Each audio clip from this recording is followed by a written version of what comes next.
Hello everyone, मेरा नाम पावनी है और अब हम कर रहे हैं क्लास 5 यानी कि 5वीं क्लास है ये हमारी नंबर सिस्टम की, संख्या पद्धति की। ठीक है, इसमें जो आज हम पढ़ने वाले हैं वो है कारक और जो विभाजक हैं, फैक्टर्स के बारे में हम पढ़ने वाले हैं। ठीक है, सो फैक्टर्स यानी कि कारक या विभाजक जो होते हैं वो होते क्या हैं आखिर।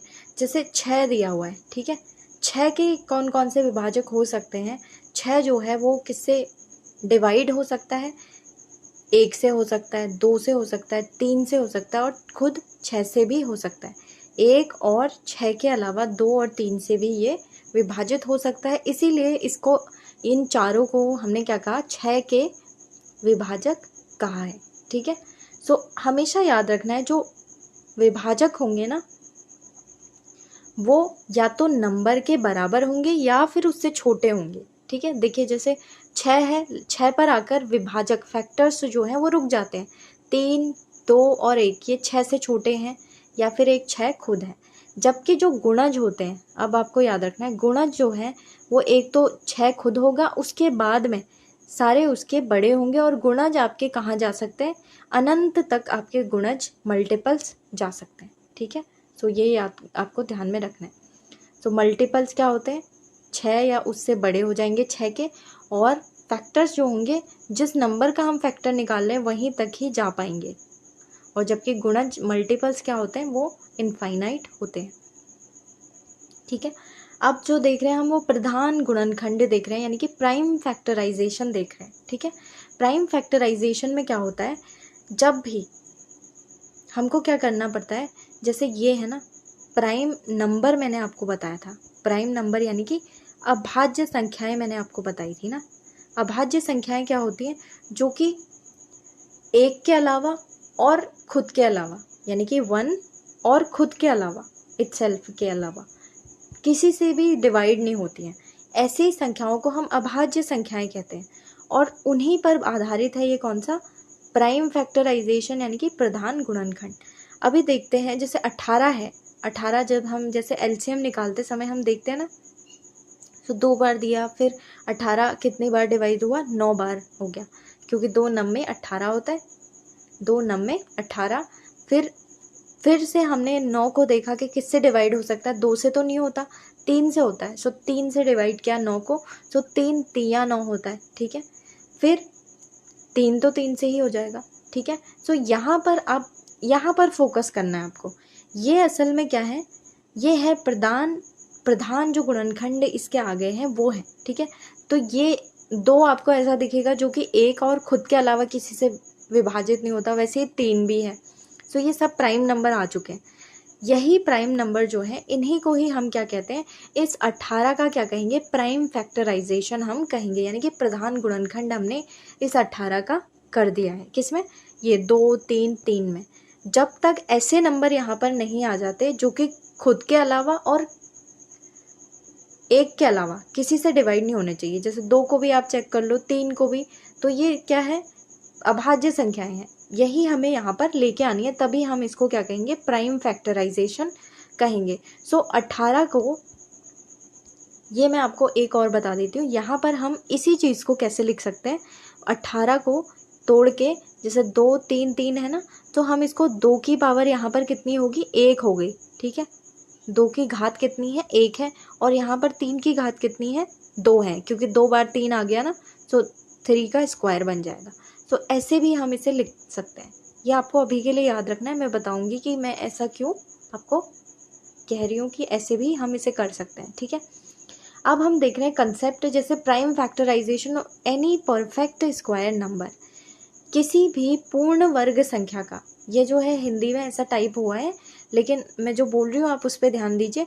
पूर्ण वर्ग संख्या का कौन सा, प्रधान गुणनखंड, प्राइम फैक्टराइजेशन हम देख रहे हैं वो कैसे होता है। सो पूर्ण वर्ग संख्याएं असल में होती क्या है, जैसे 2 का हम वर्ग करें ना तो क्या आएगा, 4 आ जाएगा, तो ये 4 क्या हो गई, एक पूर्ण वर्ग संख्या है।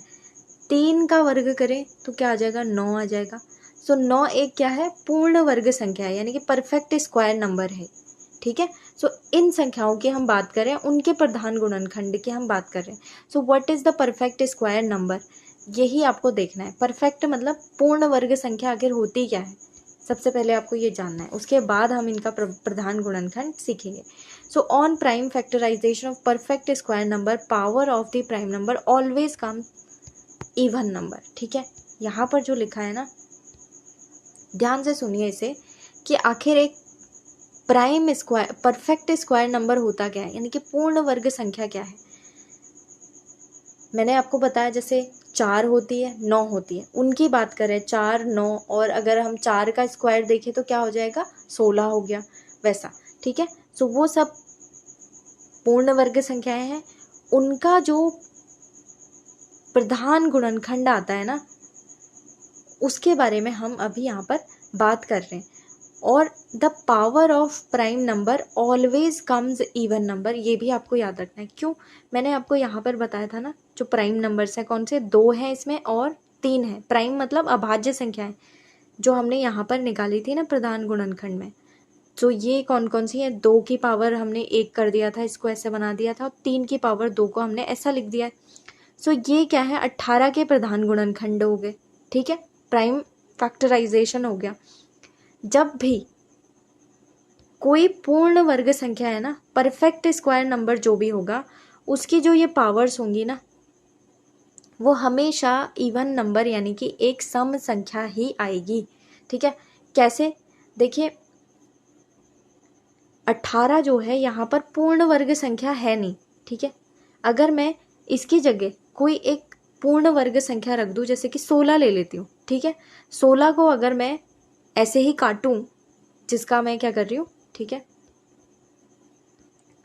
पावर किसकी बात कर रहे हैं हम, सबसे पहले ये देख लीजिए, पावर जो है इनकी बात कर रहे हैं, ये 3 की पावर 2, 2 की पावर 1। सो यहाँ पर 3 की पावर 2 एक सम संख्या तो है, लेकिन 2 की पावर 1 एक विषम संख्या आ गई, देखिए। ठीक है, क्यों, क्योंकि 18 एक जो है पूर्ण वर्ग संख्या नहीं, 18 जो है एक परफेक्ट स्क्वायर नंबर है ही नहीं। अब हम देखते हैं परफेक्ट स्क्वायर का जो प्राइम फैक्टराइजेशन होता है, जैसे 16 का करके देखते हैं। 16 हमें पता है 4 का है, इसलिए मैं इसे ले रही हूँ, 4 का स्क्वायर है 16। सो अभी इसको डिवाइड करते हैं, 2 बार यहाँ से गया, फिर 2 बार, फिर 4 आ जाएगा, फिर 2 बार, फिर 2 आया। ठीक है, फिर यहाँ पर ये हो गया। सो 2 2 2 कितनी बार आ रहा है हमारे पास, 4 बार हमारे पास 2 आ रहा है। ठीक है, सो अब यहाँ पर अब देखिए कितनी 4 बार 2 आ गया, इसको मैं कैसे लिख सकती हूँ, अगर मैं लिखूँ 16 बराबर क्या हो जाएगा, 2 गुणा 2 गुणा 2 गुणा 2। ठीक है, सो अब इतनी बार 2 लिखने से अच्छा मैं इसे लिख दूँ 2 की पावर 4, लिख दिया मैंने, 2 की पावर 4। अब यहाँ पर आपको पावर का सीन समझ में आ जाएगा। जब भी कोई परफेक्ट स्क्वायर नंबर है, यानी कि जो पूर्ण वर्ग संख्या है, जो हमने 16 ली थी वो होगी, तो कोई भी जो, चाहे यहाँ पर 2 आए 3 आए, कोई भी प्राइम नंबर आएगा प्रधान गुणनखंड, उसकी पावर हमेशा सम संख्या ही होगी, इवन नंबर होगा। जैसे 2 की पावर यहाँ पर 4 आ रही है, तो 4 एक क्या है, सम संख्या है। जबकि यहाँ पर ऐसा नहीं था, 18 एक परफेक्ट स्क्वायर नंबर था ही नहीं, इसलिए यहाँ पर इसकी पावर जो है विषम आ गई थी। ठीक है, ये आपको याद रखना है। ये मैं आपको बता रही हूँ क्यों, क्योंकि ना ऐसे क्वेश्चन पूछे जाते हैं। देखिए नीचे अभी बता रही हूँ मैं आपको क्यों मैंने इसको इतना एक्सप्लेन किया है। सो यानी जो परफेक्ट स्क्वायर नंबर है, उसका जो प्राइम फैक्टराइजेशन यानी कि प्रधान गुणनखंड करने पर प्राइम नंबर की पावर जो है हमेशा एक सम संख्या ही आएगी। ठीक है, यही चीज़ मैंने हिंदी में आपके लिए यहाँ पर लिखी हुई है। और प्राइम फैक्टराइजेशन ऑफ किसका कर रहे हैं हम, ये प्रधान गुणनखंड 64 का कर रहे हैं। अब 64 आपको पता होगा 8 का जो वर्ग होता है वो क्या होता है, 64 होता है, इसलिए हम इसको ट्राई करके देखते हैं। इसका हम प्रधान गुणनखंड कर रहे हैं 64 का। अगर हम देखें तो कैसे लिख सकते हैं हम इसे, देखिए अभी मैं इसको आपको डिटेल में बता रही हूँ कि कैसे ये मैंने 2 की पावर 6 क्यों लिखा है इसको। ठीक है, अगर हम 64 को ऐसे करें ना, सो 2 की पावर जो है यहाँ पर 3 बार ये चले जाएगा, 2 बार ये 32 आ जाएगा। ठीक है, 32 दूनी 64 होता है ना, इसलिए भी ये आपको याद रखना है। और 16 दूनी 32 होता है, तो यहाँ पर ये चले जाएगा। और फिर अभी हमने 16 का तो करा ही था ऊपर, 4 बार 2 आ रहा था 16 को करके, है ना, और 2 बार ये आ गया। सो 4 बार तो पहले 16 का ही है, 4 बार, और फिर उसके बाद ये वाला कौन सा आ गया, 2 2 ये हो गए। तो इसीलिए मैंने इन दोनों को आपको क्या कर दिया था, जोड़ दिया है। तो 2 की पावर 4 और 2 मिलकर कितनी हो गई, 2 की पावर 6 हो गई है। ठीक है, तो 64 को हम कैसे लिख सकते हैं, 2 की पावर 6। आप ऐसे भी इसको कर सकते हैं, 64 है ना, आप उसको ऐसे कीजिए, 64 है, इसको कीजिए 8 गुणा 8, ठीक है। और ये 8 को आपको पता है 2 दूनी 4 दूनी 8 ऐसा होता है, ठीक है। या फिर 2 गुणा 4 कीजिए और 4 को आप क्या लिख सकते हो, 2 गुणा 2, ठीक है। और सेम इसका यही हो जाएगा। या फिर आपको डायरेक्टली याद रखना है 8 कितना होता है, 2 की पावर 3 होता है 8, ठीक है। 2 की पावर 3 यहाँ से आ गई, 2 की पावर 3 यहाँ से आ गई, तो क्या हो गया, 2 की पावर 6 मैंने ऐसे लिख दिया। ये खोलना भी आपको सीखना पड़ेगा, क्यों, क्योंकि ना इससे ना आपका एलसीएम जो है ना वो बहुत जल्दी निकलेगा, अगर आपको ये खोलना ऐसे आ गया तो, ठीक है। फिर वो हम ये वाले मेथड से नहीं निकालेंगे एलसीएम, इसी मेथड से निकालेंगे जिससे मैंने अभी किया, ठीक है। सो आपको याद रखना है 64 एक ऐसा नंबर है जो कि परफेक्ट स्क्वायर नंबर है, ठीक है। परफेक्ट स्क्वायर मतलब वर्ग है, और ये एक प्राइम नंबर है जो नीचे आ रहा है, यानी कि अभाज्य संख्या है 2। इसकी जो पावर है देखिए वो क्या, ये एक सम संख्या आई है। ये प्राइम नंबर की जो पावर है वो हमेशा क्या होगी, किसी भी, अगर हम किसका निकाल लें, जो पूर्ण वर्ग संख्या है ना, जैसे 64 था, उसका अगर हम क्या निकाल रहे हैं, प्रधान गुणनखंड निकाल रहे हैं, तो किसी भी प्राइम नंबर की जो पावर आएगी वो हमेशा एक सम संख्या ही होगी। क्या आपको याद रखना है, क्यों, क्योंकि ऐसे क्वेश्चन पूछे जाते हैं ना कि अगर आपको एक नंबर को प्राइम बनाना है तो बताइए कि कितनी पावर या किससे मल्टीप्लाई करें, ये ऐसे क्वेश्चन आपको पूछे जाएंगे, ठीक है। तो नोट आपको याद रखना है, जैसे मान लीजिए n एक परफेक्ट स्क्वायर नंबर यानी कि पूर्ण वर्ग संख्या है, और ये इसके प्राइम फैक्टर्स हैं ABC, इसके प्राइम नंबर्स वाले फैक्टर्स हैं, और ये PQR है, ये जो है पावर है।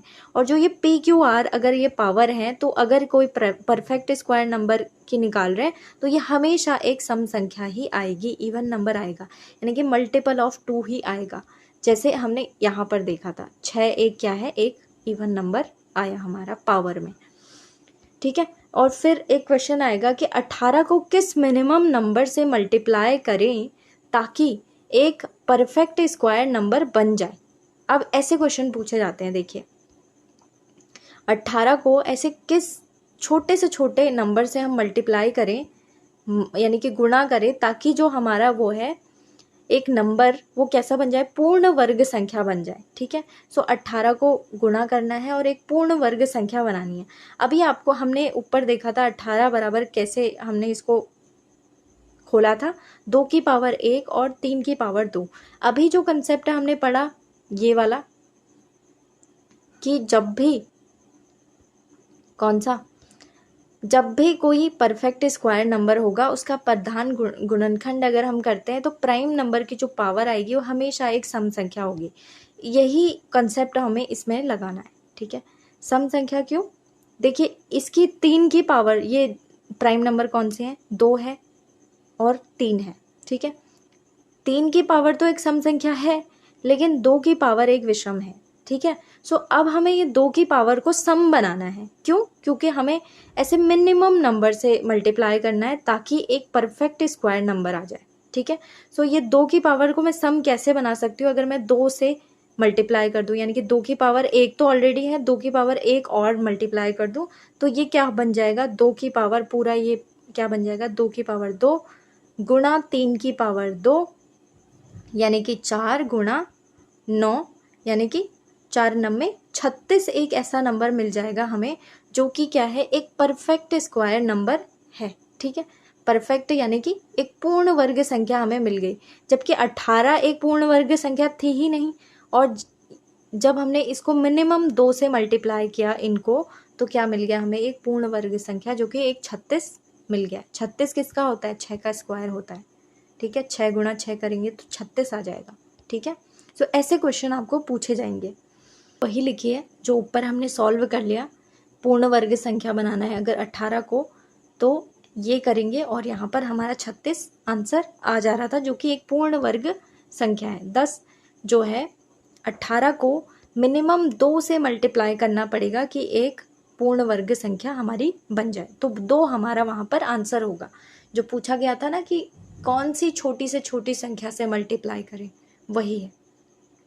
ठीक है, अब आप इसको खुद सॉल्व कीजिए। किसे? 42 को ऐसी कौन सी संख्या से मल्टीप्लाई करें कि पूर्ण वर्ग संख्या यानी कि परफेक्ट स्क्वायर नंबर बन जाए। सबसे पहले तो आप 42 को तोड़िए, ऐसे जो एलसीएम निकालने वाला मेथड होता है उससे तोड़िए। पॉज कीजिए और इसको सॉल्व कीजिए, फिर मैं आगे बढ़ती हूँ।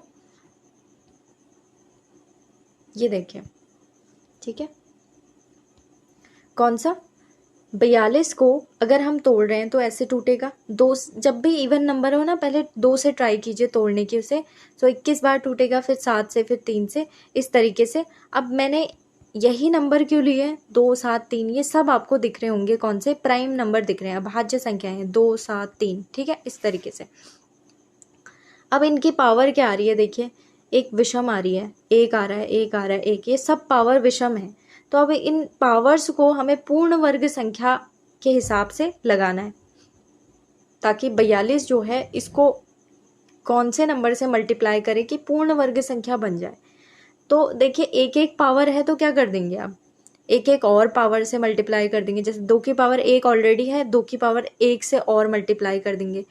3 की पावर 1 है, 3 की पावर 1 से और मल्टीप्लाई कर देंगे। 7 की पावर 1 है और 1 7 की पावर और मल्टीप्लाई कर देंगे। अब क्या क्या हो गया, ये थी पावर और ये मिलकर कितनी हो जाएगी? 2 की पावर 2 बन जाएगी, 3 की पावर 2 बन जाएगी, एक ये वाली पावर और एक जो हमने मल्टीप्लाई करी है वो, और 7 की पावर फिर से 2 बन जाएगी। अब देखिए, इनकी सबकी पावर जो है एक सम संख्या आ गई है। और जब ये सम संख्या आ गई है ना, तभी मैंने आपको बताया था कि जब भी ये सम आ जाएगी तो आप इन सबको मल्टीप्लाई करके देखिए, हमेशा आपका एक पूर्ण वर्ग संख्या आपकी मिलेगी आपको। ठीक है, सो अभी मल्टीप्लाई करके देख लेते हैं। जैसे इसको किससे हमने मल्टीप्लाई किया, जैसे 42 है, 42 को अगर हम 2, 3 और 7 इन तीनों से एक बार और मल्टीप्लाई कर देंगे ना, तो पूर्ण वर्ग संख्या मिलेगी। कौन सा? ये वाली। अगर 42 को हमने इन्हीं से मल्टीप्लाई कर दिया, 42 ही आ रहा है, इनको मल्टीप्लाई करके ना, 3, 7 और 2 को मल्टीप्लाई करके 42, और 42 का स्क्वायर क्या होता है हमारे पास?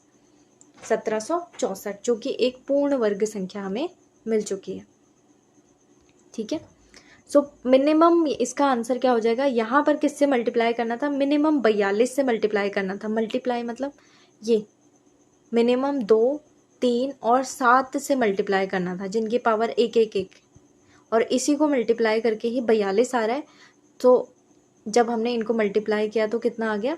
42 आया, और इसीलिए हमने कहा कि 42 से हमें मल्टीप्लाई करना होगा। ठीक है, अब नेक्स्ट जो है वो हम अगली क्लास में करेंगे, न्यूनतम प्राकृत संख्याओं पर जो प्रश्न हैं वो। ठीक है, सो आप तब तक इन्हें प्रैक्टिस कीजिए, और जो पिछले लेक्चर्स हैं वो आप ज़रूर कर लीजिए, क्योंकि यूकेपीएससी अपर पीसीएस में ना लगभग इस बार जब मैंने देखा पिछला पेपर, तो उसमें 15 से 18 क्वेश्चंस जो हैं आए थे नंबर सिस्टम के एक इकलौते टॉपिक से। ठीक है, सो आपके लिए यही जो है पार हो जाएगा, इसी को करके ही पार हो जाएगा। बाकी थोड़ा बहुत रीजनिंग आप करेंगे तो आपके आराम से 50 से 51 नंबर बन जाएंगे। ठीक है, so all the best everyone, आपके एफआरओ के एग्ज़ाम के लिए और यूकेपीएससी पीसीएस के लिए तो हम कर ही रहे हैं। ठीक है, और बाकी अगर आपको ये वीडियोस पसंद आती है तो प्लीज़ लाइक कीजिए, comment, share and subscribe. Thank you so much everyone.